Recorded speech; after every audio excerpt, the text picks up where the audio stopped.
C'est juste une folie.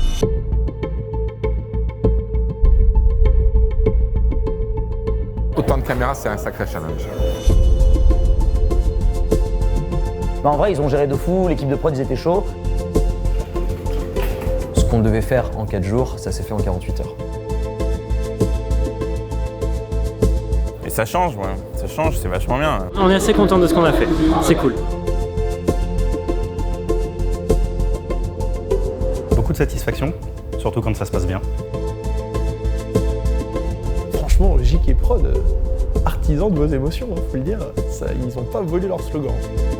Et en fait, là où on devait faire un peu mieux, on est allé là, quoi. Et c'est une fin de tournage.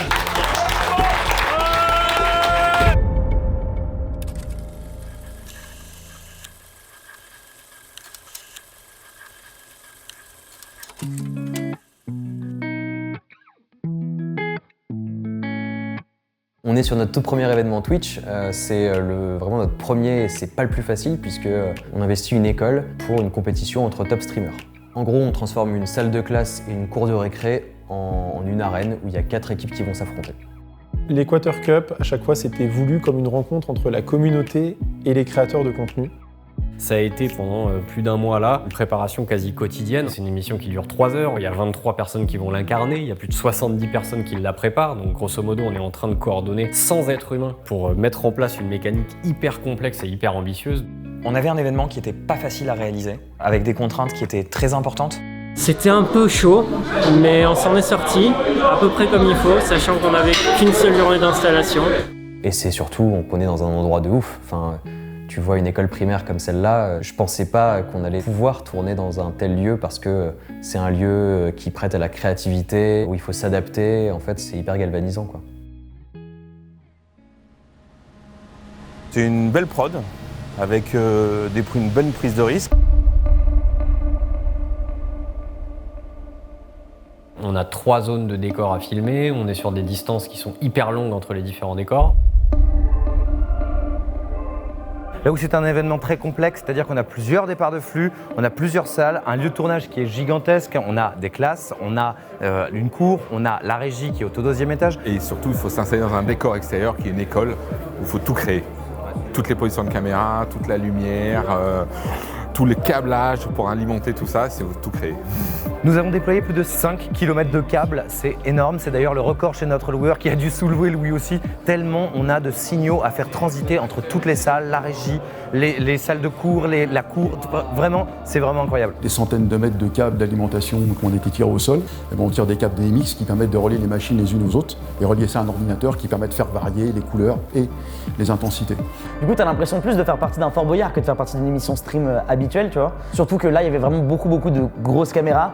Pour une telle opération, on avait 7 caméras PTZ, Une trentaine de cubes en bois. 4 caméras portables, Environ 70-80 sources lumineuses différentes. Donc ça va du tube fluorescent de différentes tailles à des projecteurs à maxi lampes qui couvrent des grosses surfaces. 3 salles à sonoriser, 3 systèmes d'enceinte sur chaque scène, des micros d'ambiance à gérer. Donc on en avait 4 en bar, on en avait 8 dans la classe parce qu'il y avait quand même 1 sur chaque table, 2 sur les vélos. On avait en plus de ça des micros, ce qu'on appelle des micros Madonna, qui sont sur chaque présentateur, on en avait 3.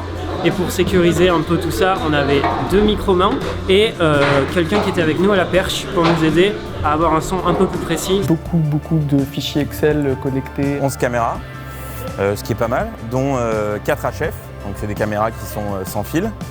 Et on reçoit le flux grâce à ces récepteurs là qu'on a mis à l'extérieur pour que ça capte bien dans toute la zone. Parce qu'il y a tout à relier, la régie étant mobile, étant montée sur place, avec des écrans, des mélangeurs, tout est adapté. Il fallait tout recréer et que tout fonctionne, c'est ça qui a été le plus dur. Il y a une dizaine de postes sur à peu près une quinzaine de personnes qui vont travailler pendant le direct. Mais on a relevé le défi avec les équipes de Hoopercast et là ça marche, tout fonctionne parfaitement.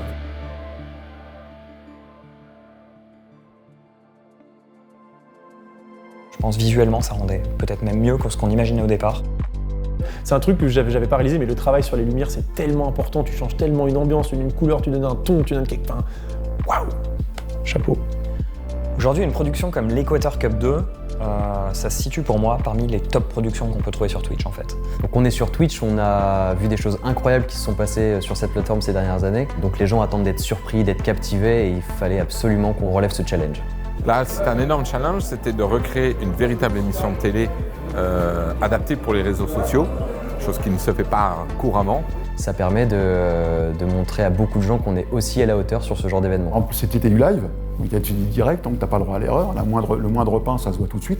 Là, on est dans la réaction, on est dans ce que les gens vont vivre. Il faut faire vivre aux gens qui regardent ce qui va être vécu en direct. Et surtout, comme je le disais, nous sommes en direct, on ne peut pas louper une émotion, louper une action. Il y a des rires, des vannes, c'est des potes qui jouent entre eux, mais avant tout, il y a une compétition. Donc en fait, il faut réussir à capter l'attention, la pression, la concentration, beaucoup de motions finalement. Je savais que ça allait être sportif, je savais pas à quel point. La technique est impressionnante. Le live, il n'y a pas eu un couac. C'était dynamique.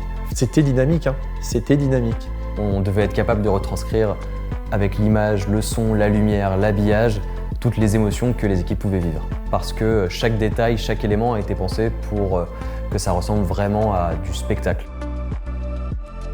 Non, c'était vraiment beau à voir et chouette à vivre.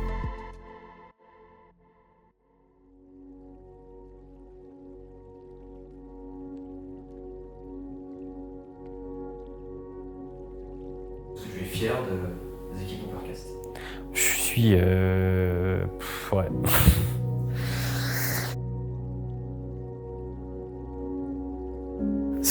C'est ouf d'en être là, genre. C'est ouf. Il y a 4 ans, on était 2 dans une cave, mon gars. Aujourd'hui, on est 40 techniciens. On travaille avec des pointures de tout leur métier. On fait des trucs de ouf. Et moi, d'être en chef d'orchestre sur un projet aussi compliqué en moins de 4 ans d'expérience dans l'audiovisuel, j'estime que c'est un truc de ouf. Donc, énorme fierté. Gros challenge, technique, artistique, logistique, mais c'est que du kiff, c'est que du bonheur. Peu importe l'entreprise, si t'es un influenceur, si t'es une boîte comme Equator, t'es rien sans les gens. On n'est rien sans les gens. C'était un vrai challenge et je trouve qu'en fait avec toutes ces contractions, on s'en est conjointement très bien tiré avec toutes les équipes. On savait où on allait, même dans la folie, même dans le doute. Dans tout ça, en fait, on savait où on allait et c'est ça qui en fait pour moi une production super réussie. Arriver au bout quand même de cette histoire et que ça fonctionne, je pense que globalement c'est une belle réussite, ouais. C'est une belle aventure.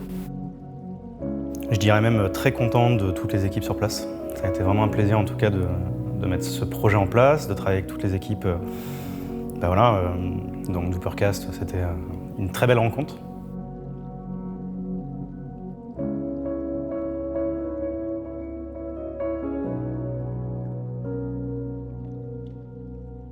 Et autant la partition de la déco et du game avec Marple que la partition de la technique, de l'œil de réalisation et de la mise en place technique avec Ubercast, en fait, toutes les partitions ont été jouées parfaitement et avec à chaque fois un œil critique sur ce qui devait être joué. Et notre rôle de chef d'orchestre, finalement, il a beaucoup été alimenté par tout ce travail-là. Et c'est le vrai grand plaisir de cet événement, c'est de se dire que toutes les équipes qui ont bossé se sont hyper investies, nous ont beaucoup alimentés et c'est elles qui ont créé l'événement aussi, quoi. C'est pas juste nous, en tant que chef d'orchestre, qui avons donné une partition. Chacun a écrit sa partition et a donné un peu de sa personne pour que cet événement se fasse comme ça.